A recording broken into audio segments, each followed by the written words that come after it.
Queridos irmãos e irmãs, quero saudar a todos com a paz do Senhor Jesus nessa manhã e convidá-los a abrir a palavra de Deus na carta de Paulo aos Efésios, capítulo 2.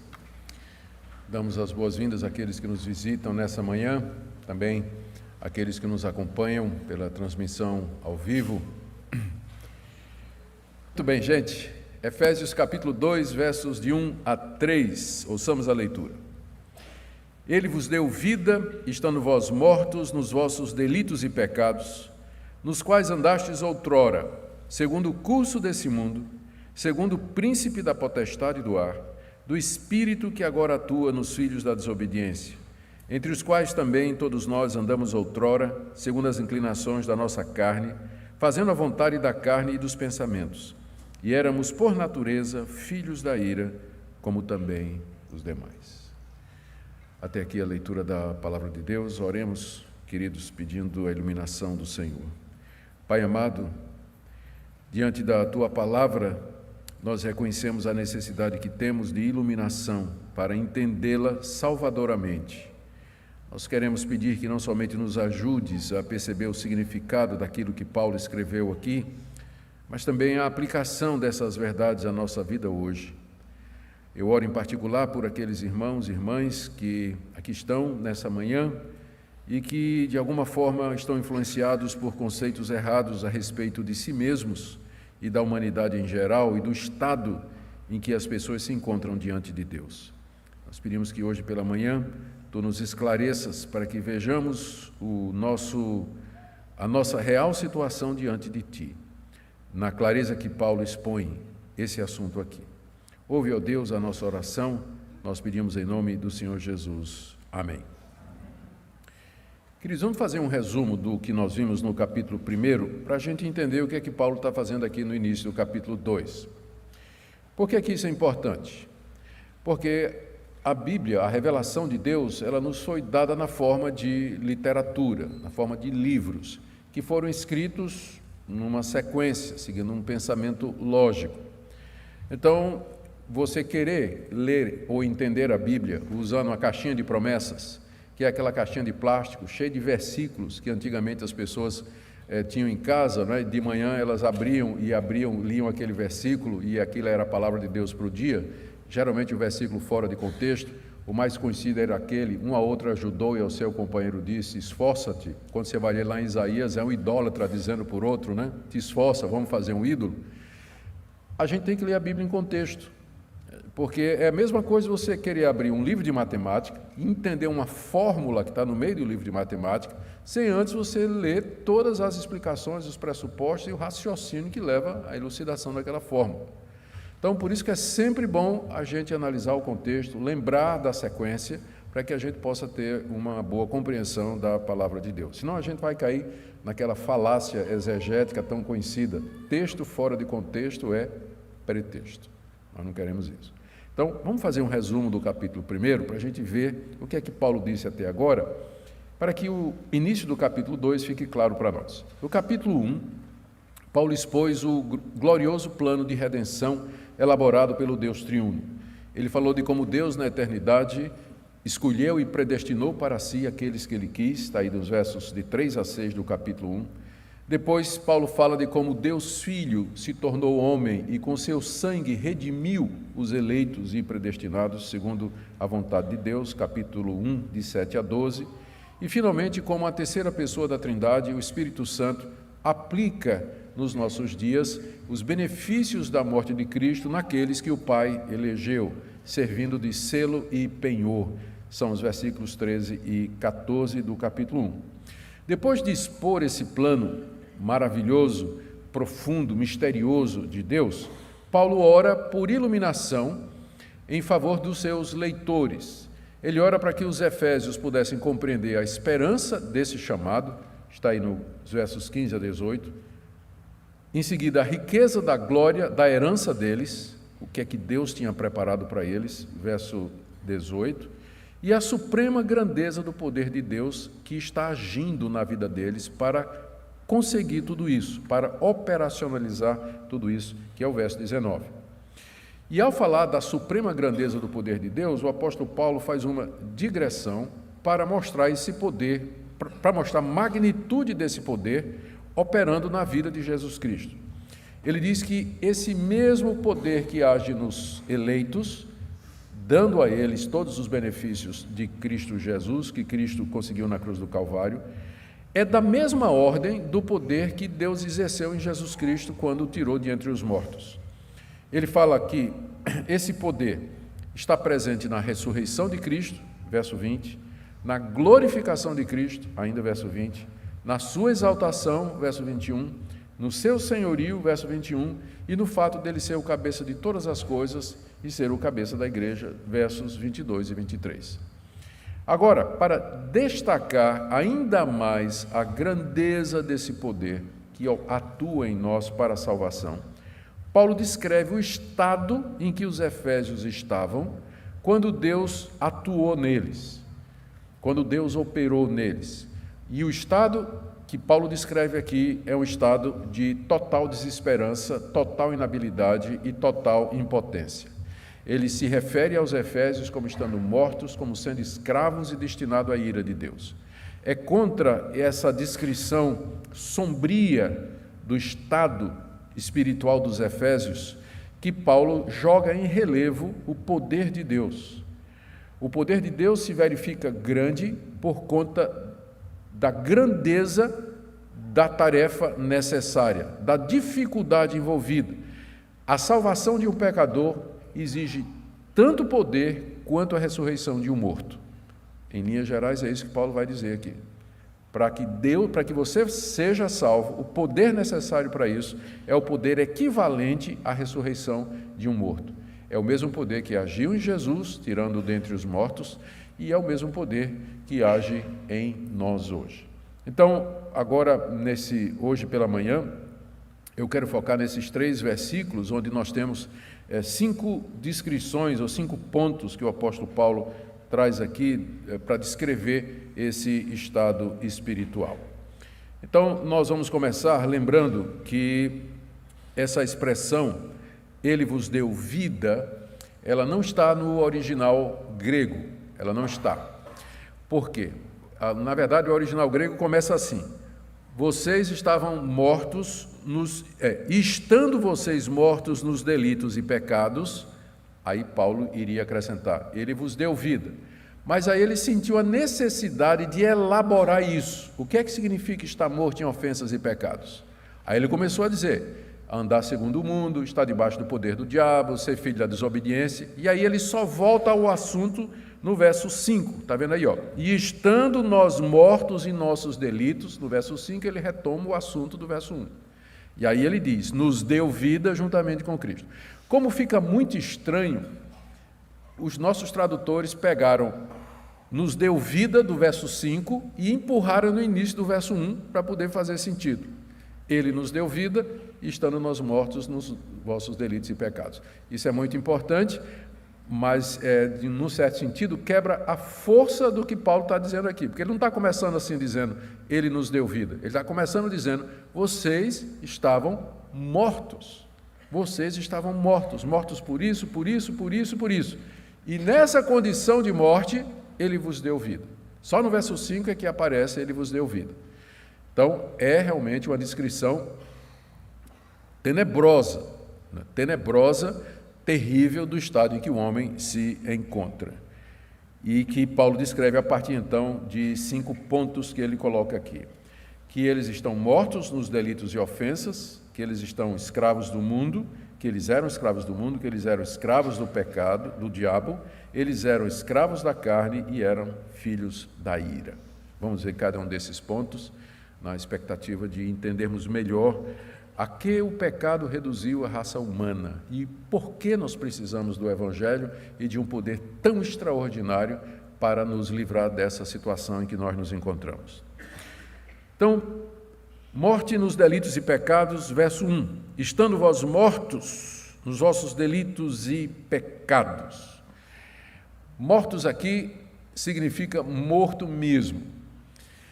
E uma das coisas que eu não... trabalho pastoral inclui muitas coisas. Uma delas é fazer cerimônia fúnebre.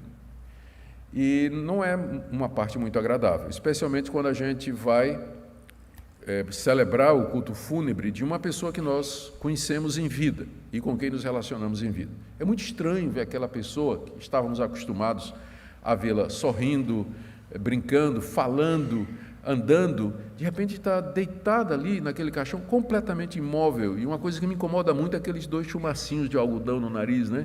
Eu tenho vontade de tirar para dizer assim, deixa respirar.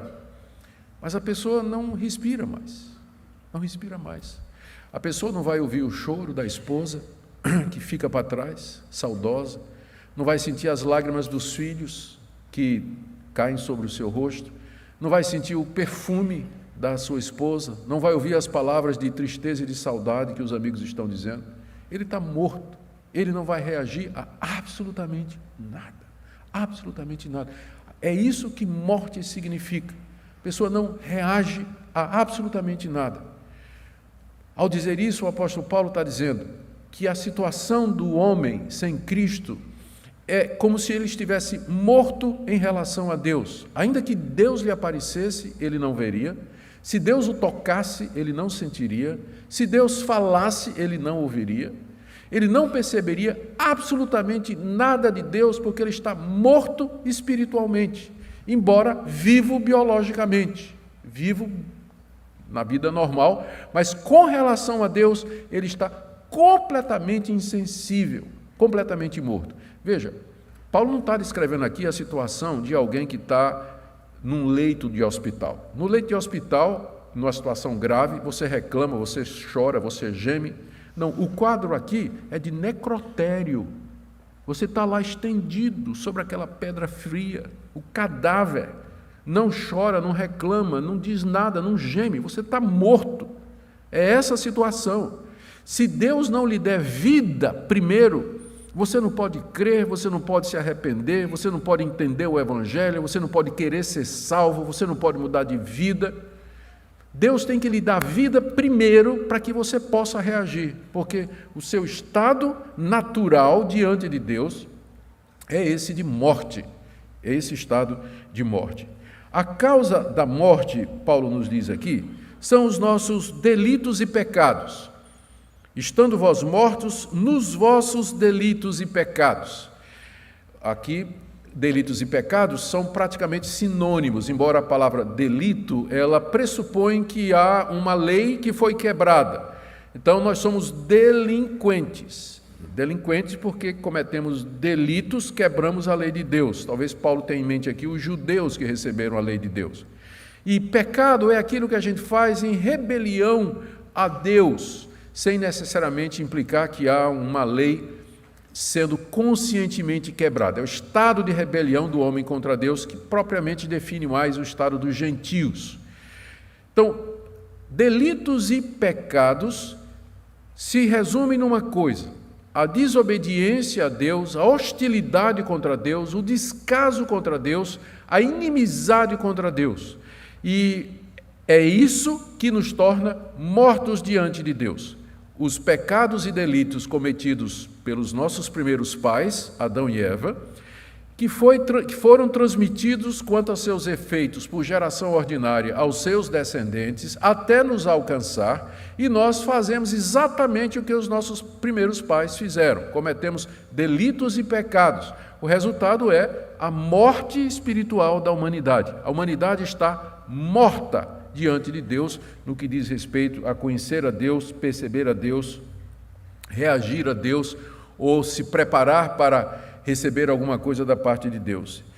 Essa figura que Paulo usa aqui representa a mais completa impossibilidade do ser humano reagir a qualquer ação de Deus. Deus pode chamar, Deus pode gritar, Deus pode bater na porta, eis que estou à porta e bato, Deus pode fazer o que fizer, mas o homem não vai reagir, a menos que Deus primeiro o ressuscite. A menos que Deus primeiro lhe dê vida, o regenere, e aí sim, vivo, o homem pode reagir, crer, se arrepender, se converter, mudar os seus caminhos, resolver seguir Jesus. Mas antes disso, antes de que o Espírito de Deus venha e soberanamente, irresistivelmente faça essa obra de vivificação, o homem está na mais completa morte, impotência e insensibilidade diante de Deus. Como se não bastasse isso, no verso 2, o apóstolo Paulo diz que eles também eram escravos do mundo. Delitos e pecados, final do verso 1, nos quais andastes outrora, segundo o curso desse mundo. Mundo aqui é o sistema de valores da humanidade sem Deus. Não é o mundo belo que nós conhecemos, a natureza, embora esse termo possa ser usado, e é usado no Novo Testamento com frequência para se referir às coisas criadas por Deus. Deus criou o mundo. Mas aqui, no caso, mundo se refere, e é um uso também muito comum dessa palavra, se refere àquilo que os homens sem Deus praticam, vivem, creem, é a cultura caída do homem, é a vida pecaminosa do homem, a maneira como ele se diverte, a maneira como ele ganha dinheiro, a maneira como ele vive. Paulo está dizendo que os efésios, antes de serem alcançados pela vida que há em Cristo Jesus, eles andavam de acordo com esse mundo, estavam confortavelmente vivendo com as outras pessoas, se sentiam bem nesse mundo, faziam parte desse mundo sem Deus, estavam em harmonia com seus valores, com a imoralidade, com a cegueira, com a idolatria, e de fato, nós vamos encontrar aqui na carta aos Efésios, mais duas descrições que Paulo faz do estado em que eles viviam, e que revelam uma situação aterradora, de uma vida completamente alheia a Deus, voltada para a satisfação dos seus desejos. É isso que o mundo é. E as pessoas que não têm Cristo, elas andam segundo o mundo. Elas vivem escravizadas à maneira de viver, maneira de pensar, a maneira de ver a realidade. Há um sistema que aprisiona e condiciona o nosso viver. E isso é o que a Bíblia chama de mundo.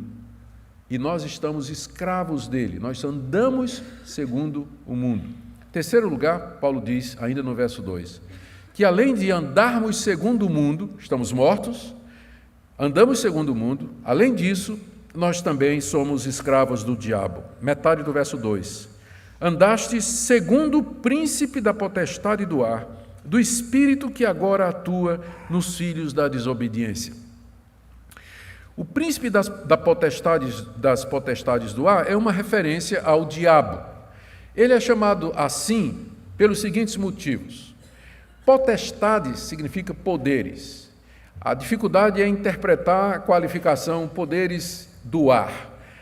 Talvez a explicação melhor para o que Paulo está dizendo aqui é que Satanás é o príncipe ou é o comandante dos poderes demoníacos que infestam toda a humanidade.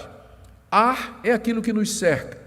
Na cosmologia judaica, o espaço entre nós e Deus era dividido em 3 andares. Havia as regiões mais inferiores, que seria a atmosfera, e lá no topo havia o terceiro céu, que é o paraíso, e onde Paulo foi arrebatado, segundo a experiência que ele teve em 2 Coríntios, capítulo 12. Era o lugar mais alto. O ar aqui é a região mais baixa, a nossa atmosfera, que Paulo diz está saturada de demônios. Eles estão em todo lugar.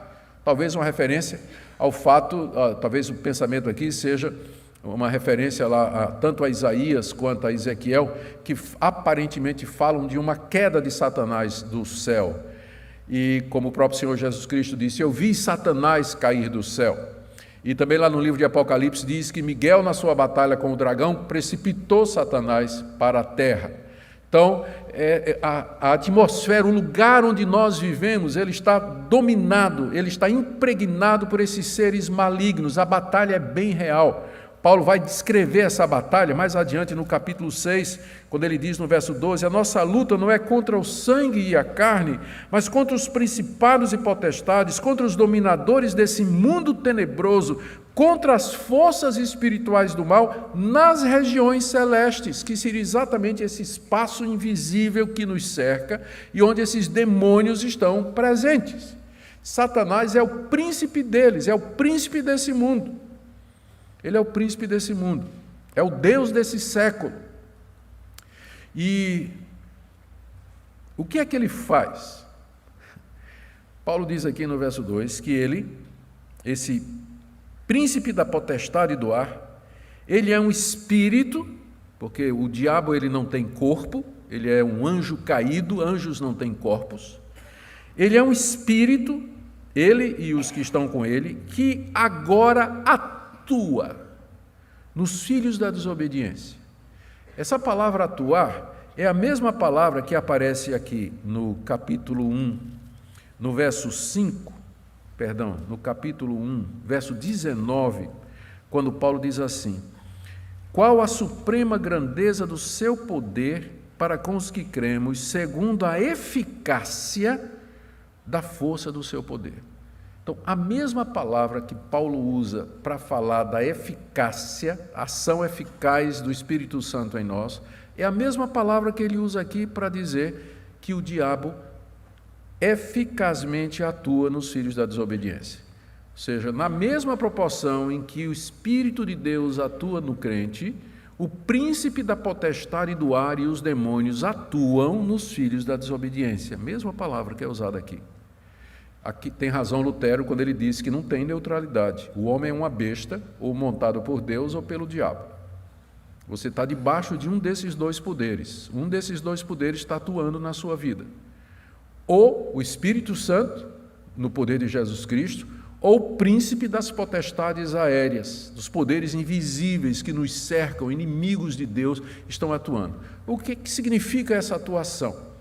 A Bíblia descreve de várias maneiras.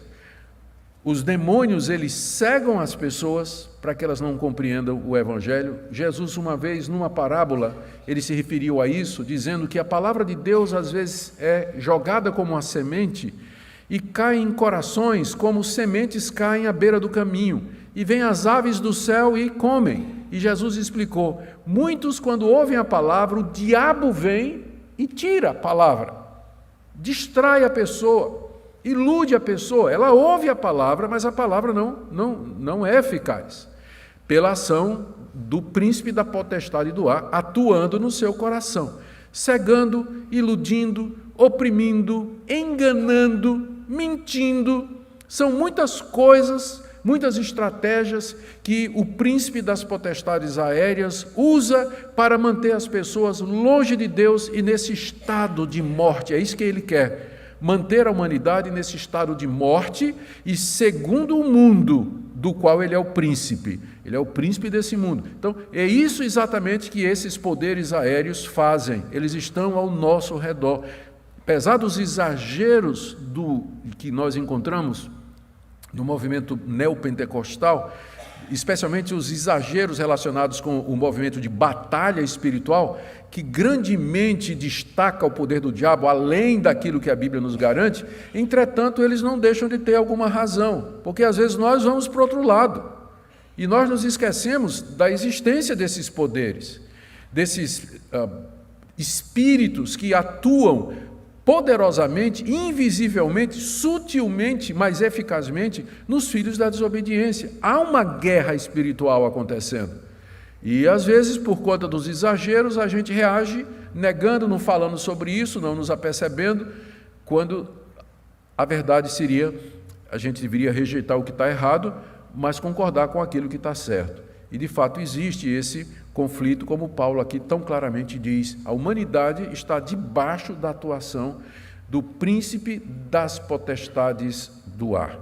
Ele se refere aqui à humanidade como sendo os filhos da desobediência. Isso pode significar duas coisas. Primeiro, pessoas que por natureza estão acostumadas a desobedecer, que é uma boa descrição da humanidade. Por natureza nós desobedecemos, filhos da desobediência. Ou pode ser uma referência ao fato de que nós somos filhos do primeiro casal desobediente, que foi do primeiro casal que foi desobediente. Adão e Eva desobedeceram a Deus e nós somos filhos deles. Então nós somos filhos da desobediência ou filhos desobedientes. Quer seja uma referência ao pecado original, quer seja uma referência aos pecados atuais, o fato é que a humanidade é chamada aqui de filhos da desobediência. Está muito diferente daquilo que as pessoas gostam de pensar a respeito de si mesmas. Eu sou filho de Deus. Né? Eu sou filho de Deus. A gente vê muito na traseira do caminhão, de vez em quando, viajando aí, mundo afora, a gente vê o caminhoneiro bota feliz na traseira do caminhão. Eu não sou dono do mundo, mas sou filho do dono. Então, ele se acha filho de Deus. De repente até mesmo, né? Talvez seja um crente em Jesus Cristo e tudo mais. Mas pela frequência com que isso aparece, pela maneira como alguns dirigem, eu duvido que sejam crentes. Mas é o pensamento que todo mundo tem a seu respeito, né? Todo mundo gosta de pensar que é filho de Deus. Só que o quadro real que a Bíblia nos pinta sobre isso é de filhos desobedientes, filhos da desobediência, não filhos de Deus. E aqui está a causa, talvez, pela qual Satanás e esses demônios podem atuar na humanidade. A desobediência de Adão e Eva abriu a porta para que o espírito do erro, o espírito da morte, o espírito opressor, Satanás e os seus anjos, tivessem autoridade, permissão de Deus para agir na humanidade toda por conta da desobediência. Foi a desobediência que abriu a porta, como Paulo diz em Romanos 5, pela transgressão de um homem entrou o pecado no mundo, e com o pecado a morte. E é claro que por aquela porta que Adão abriu, quando ele abriu, não passou somente o pecado e a morte, mas esses seres espirituais que vieram para atuar nos filhos da desobediência. Mortos em ofensas e pecados, escravos do mundo e atuados pelo príncipe da potestade do ar. Em quarto lugar, verso 3, Paulo menciona uma outra escravidão, que é a escravidão da carne. Veja como ele muda aqui o discurso. Ele disse no verso 2 que os efésios andavam outrora segundo o curso desse mundo e segundo o príncipe da potestade do ar. Aí no início do verso 3, ele já diz, entre os quais também todos nós. Antes ele tinha dito vós, mas agora ele está dizendo nós. Temos que lembrar que Paulo está escrevendo para uma comunidade gentílica, Paulo sendo judeu. E essa questão judeu-gentil era muito aguda no primeiro século. O que Paulo está querendo evitar aqui é que os efésios digam assim, mas espera aí, Paulo, essa descrição terrível, é só a gente que é assim? Paulo diz, não, também nós, eu e os demais judeus, nós estávamos na mesma situação, não há diferença nesse sentido. Os judeus receberam a lei de Deus, mas eles quebraram essa lei, transgrediram essa lei, cometeram delitos, e eles estão mortos nas suas ofensas e pecados. Paulo não está tirando essa ideia da cabeça dele, ele está seguindo o que Jesus ensinou. Lembra quando Jesus se dirigiu aos fariseus e disse assim, fariseus, vocês são hipócritas, vocês são como sepulcros caiados, vocês parecem bonitos aos homens. Já foram visitar cemitérios em que a tumba ou a lápide é de granito, é de mármore, muito bem elaborado, com letras bonitas, cheio de flores e tudo mais, parece um lugar limpo, mas dentro está cheio de ossos de mortos, decompostos. Foi essa figura que Jesus usou para se descrever o fariseu. Ele parecia vivo, mas na verdade por dentro ele era uma sepultura cheia de ossos, mortos, de carne pútrida, decomposta. Essa é a situação. Então, para deixar claro que ele não está falando só dos gentios, aqui ele já se inclui. Em quem também nós judeus, todos nós andamos outrora. Antes de conhecer Jesus Cristo, tanto os judeus como os gentios estavam mortos em seus delitos e pecados, escravos do mundo e escravos do poder de Satanás que atua neles. Entre os quais todos nós andamos outrora, aí ele acrescenta, segundo as inclinações da nossa carne, fazendo a vontade da carne e dos pensamentos. Carne aqui é usada no sentido pejorativo, não é o tecido que recobre os nossos ossos, mas é uma expressão, é muito frequente o uso da palavra carne para descrever a nossa natureza pecaminosa, essa natureza que caracteriza os filhos da desobediência e a natureza de pessoas mortas. Por que é chamado de carne essa corrupção do nosso coração? Porque o principal anseio da natureza corrompida é atender os desejos carnais, os desejos que procedem de dentro de nós. Alguns deles lícitos, mas que se tornam pecaminosos quando nós queremos satisfazê-los da maneira errada, como, por exemplo, o desejo sexual. É um desejo lícito, porque foi Deus que nos criou assim, macho e fêmea os criou, Gênesis 1 e Gênesis 2, está dizendo com clareza. Só que Deus disse muito claramente como é que o desejo sexual ele deve ser satisfeito. O casamento é o âmbito em que o impulso sexual pode ser legitimamente satisfeito. Fora disso, a Bíblia usa termos como fornicação, prostituição, adultério e uma lista de outros nomes. Então, o desejo sexual em si, ele é bom. O problema é quando você vai querer satisfazê-lo da maneira errada, no tempo errado, com a pessoa errada. Então, é isso que nós chamamos de carne, o desejo de você atender os desejos naturais do seu corpo, sem levar em consideração o que Deus diz a respeito deles. E as pessoas vivem para isso, não vivem? Elas vivem exatamente para isso. O que é que o homem moderno faz hoje? Ele quer fazer dinheiro, ele quer fazer guerra e ele quer fazer sexo. É a mesma coisa dos homens de 2000 anos atrás. A diferença é que hoje eles fazem isso pela internet. Mas é a mesma coisa. Mesma coisa. É isso que Paulo chama aqui de carne. E, metade do verso 3, andamos segundo as inclinações da nossa carne. A carne inclina a pessoa, inclina o arbítrio. É por isso que a gente fala que não tem livre arbítrio, porque o arbítrio é inclinado para os desejos da carne. Há essa inclinação no coração. Teríamos livre-arbítrio se o nosso coração fosse livre. Ele pudesse ir livremente em qualquer direção, mas ele não é. Ele é um coração que debaixo de todas essas condições aqui. Então, a carne tem uma inclinação. E essa inclinação que as pessoas seguem essa inclinação, fazendo a vontade da carne e dos pensamentos que caracteriza a nossa sociedade. É só você pegar a revista Caras, né? Ou Eles e Elas, acho que nem tem mais isso aí. Ou era da minha época de vai escutar, vai ver os shows aí de celebridades ou ver os filmes de Hollywood e as séries e tudo mais. Tem umas até razoáveis. Vai ver isso aí, você vai ver que o tema sempre é esse. Pessoas em busca da sua felicidade, pessoas em busca de satisfazer os seus prazeres, e para isso elas fazem o que tiver de fazer. Mulheres são abandonadas por maridos que simplesmente descartaram essas mulheres porque não se sentem mais felizes no casamento. A mulher não satisfaz mais. Larga e vai arrumar outra. Troca uma de 50 por duas de 25, como o pessoal diz, não é? Faz exatamente isso. É uma sociedade voltada para si, egoísta, consumista, voltada para o prazer, para o hedonismo, que é o nome que se dá a isso. Viver para o prazer. É isso que Paulo está descrevendo aqui. Essa é a agenda do homem sem Deus. Ele vive segundo a inclinação da sua carne para satisfazer a vontade da carne e dos pensamentos. Deus passa longe do pensamento dele. Ele não está nem aí para querer saber o que é que Deus quer, como é que eu faço para agradar a Deus, como é que eu posso servir a Deus e tudo mais. Quinta coisa que Paulo diz. Primeiro, estão mortos. Segunda, escravos do mundo. Terceiro, escravos do diabo. Quarto, escravos da carne. E agora, quinto, filhos da ira. Final do verso 3. E éramos, por natureza, filhos da ira, como também os demais.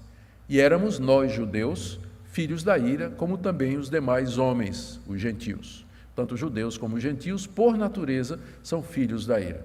Filhos da ira não é difícil de entender, se você lembrar que antes Paulo usou o termo filhos da desobediência.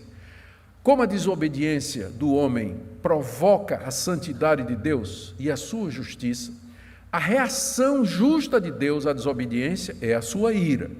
A ira de Deus não pode ser confundida com a raiva humana. Deus não se ira como nós ficamos irados. Geralmente a nossa ira é egoísta, ela é centrada em nós e ela vem de alguma frustração nossa. A ira de Deus é a reação santa do seu caráter justo, que tem que punir o pecador e tem que punir o pecador e não inocentar o culpado. Então, a natureza de Deus reage à desobediência.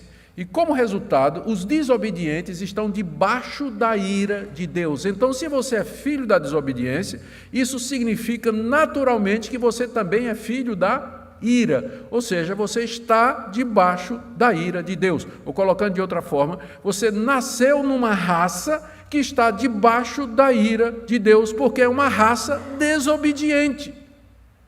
E ele diz, por natureza. E aqui é uma referência clara ao pecado original. Nós nascemos assim. Já nascemos inclinados a todo mal, por natureza. É o que você é por natureza, é o que você é naturalmente, é o que você faz naturalmente. Você não precisa nem se condicionar ou usar algum truque para você fazer o pecado e o mal. Você faz tão naturalmente, sai da sua boca com tanta facilidade. Os olhos ficam gulosos sobre coisas com tanta facilidade. Você ouve coisas, o ouvido estica, né? A orelha vai escutando conversa que você não deve. É natural. Porque nós somos, por natureza, filhos da desobediência e, como tal, filhos da ira. Essa é a descrição que Paulo faz, iniciando o capítulo 2, para dizer por que é necessário um poder semelhante ao poder que ressuscitou Jesus Cristo para salvar você. É porque sua situação é essa. Sua situação é essa. Com isso, o apóstolo Paulo, com essa descrição, ele coloca em relevo e destaque o poder de Deus na vida dos seus eleitos. Como é que Deus... O que foi necessário Deus fazer para nos trazer da morte para a vida? A resposta é: calcule a partir do estado em que você estava. Você estava morto, você era escravo, sua vontade era corrompida, a inclinação da carne, você vivia para isso, você é filho desobediente e você está debaixo da ira de Deus. Calcule o poder que é necessário para salvar você.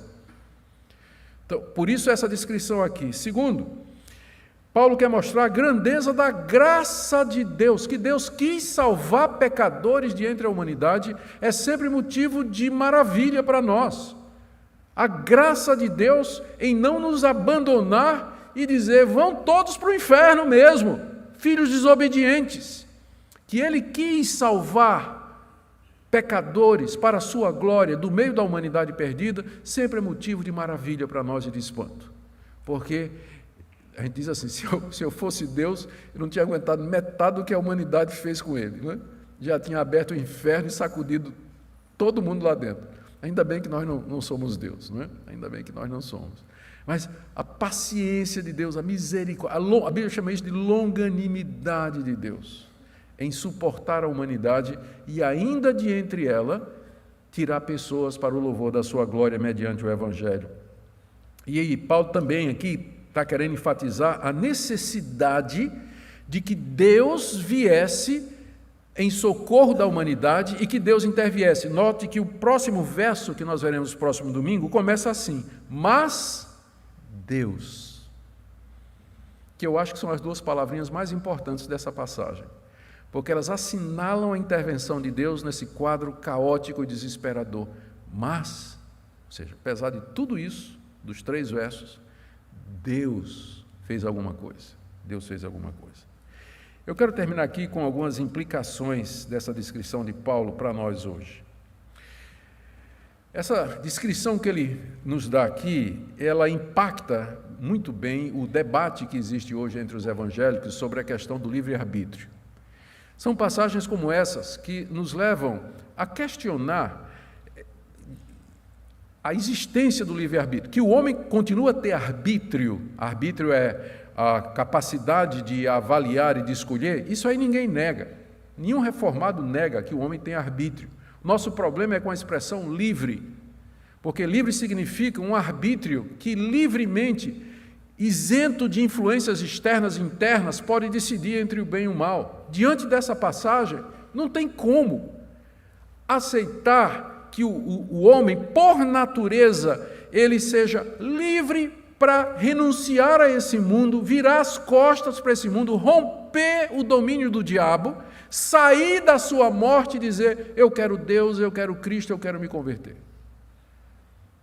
Essa passagem, ela coloca a questão do livre-arbítrio no seu devido lugar. Arbítrio nós temos, só que ele não é livre. Ele é sempre virado para o mal, inclinado para o mal. É presa a atuação do diabo. É o arbítrio de alguém que está morto em ofensas e pecados e que anda de acordo com o mundo. Essa passagem também é boa para um outro debate, porque com certeza, se você está acompanhando aqui, em vez de estar vendo aí o replay do jogo do Flamengo no seu celular, se você está me acompanhando aqui, você iria logo dizer o seguinte: pastor, mas essa descrição é terrível, ela não bate com o que eu vejo, porque eu conheço gente que não é crente, que é mais crente, quer dizer, que faz coisa melhor do que o cristão. Eu tenho um vizinho que é ateu, o cara contribui para hospital, ele construiu uma creche, ele dá sopão para os pobres, é uma pessoa boa, cuida bem dos seus filhos, pastor. Então essa descrição que o senhor está dando aqui não bate com aquilo que eu vejo na realidade.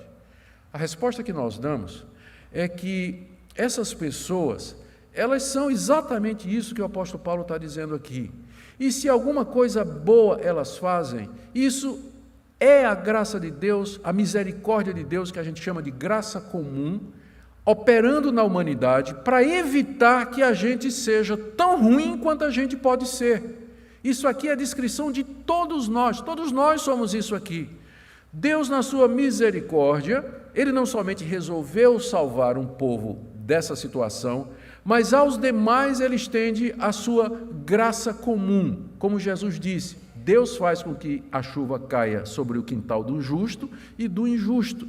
O descrente, ele é abençoado com prosperidade, com saúde, com boas intenções, com boas virtudes, só que essas coisas não procedem de um coração regenerado, elas procedem de um coração contaminado pelo pecado. E da perspectiva bíblica, nunca podem ser consideradas como boas obras. Boas obras são aqueles atos de obediência a Deus que partem de um coração regenerado, vivo, que são fruto da nossa fé em Deus e em Cristo Jesus. É somente isso que Deus considera como boa obra. O mais é o homem morto tentando se justificar, tentando apaziguar a sua consciência, tentando ganhar mérito diante de Deus. Por isso ele vende e dá aos pobres, por isso ele contribui para a creche, por isso ele é bondoso, por isso ele se guarda de fazer o mal, pelo menos na frente dos outros, mas não é porque ele ama a Deus e porque ele crê no Senhor Jesus e porque ele foi regenerado. Porque o estado real da humanidade é esse aqui. Todo bem que existe no mundo procede de Deus e não do coração humano. Todo bem no mundo vem de Deus e não do coração humano. Uma outra área em que essa passagem nos ajuda a entender é a área da questão da salvação. Esse quadro aqui é devastador. Nós precisamos da graça. Talvez você esteja aqui hoje e secretamente no seu coração você tenha esperança de que Deus vai lhe dar um tratamento diferenciado porque você não é tão ruim como certas pessoas. Você vai dizer assim: pastor, eu sou ruim, mas você precisa ver o meu vizinho, acaba bate na mulher. Eu nunca levantei a mão para bater na minha. Então, no fundo, todos nós somos tentados a pensar que seremos tratados diferentes por Deus, porque existe alguma virtude, algum mérito, alguma coisa em nós. Eu espero que Efésios 2, de 1 a 3, cure você dessa heresia hoje. Não há nada em você que atraia o favor de Deus. Não há nada em você que mereça alguma coisa de Deus. E o pior, não há nada que você possa fazer, porque o estado é esse aqui. Você está morto, você está naquela tábua do necrotério, né? Estendido ali com o lençol por cima, frio, inerte, insensível. Esse é o seu estado diante de Deus, e acorrentado ali pelos poderes do mundo e do diabo e da carne e dos pensamentos, filho da ira e filho da desobediência. Não tem nada que você possa fazer.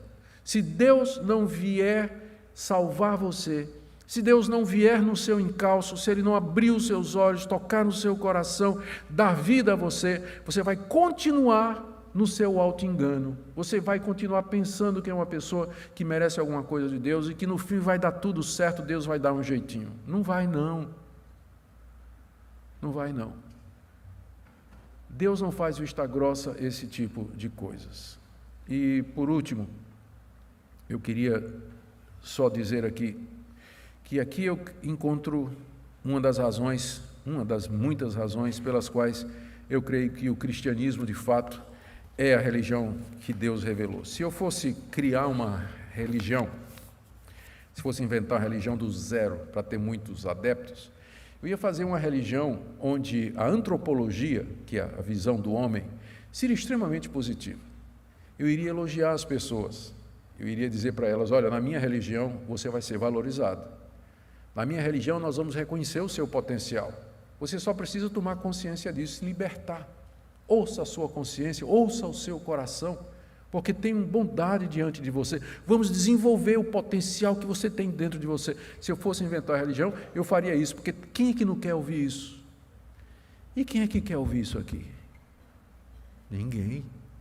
Que eu estou morto, que eu vou para o inferno, que eu sou filho da desobediência, que eu estou debaixo da ira de Deus, que eu sou escravo da minha carne. Essa é a religião mais impopular do mundo. É por isso que nós dizemos, ela não foi criada por homens, não foi criada pelo apóstolo Paulo, ela é a revelação de Deus, a verdade a nosso respeito. O cristianismo nos dá uma visão realista da situação em que a humanidade vive. Por isso que é a palavra de Deus, por isso que é verdadeiro. E é por isso que você deve crer nessas palavras e abraçar de todo o coração para a sua salvação e para a vida eterna, porque fora do Evangelho de Cristo você não vai encontrar perdão e redenção. Amém? Vamos ficar em pé e vamos orar?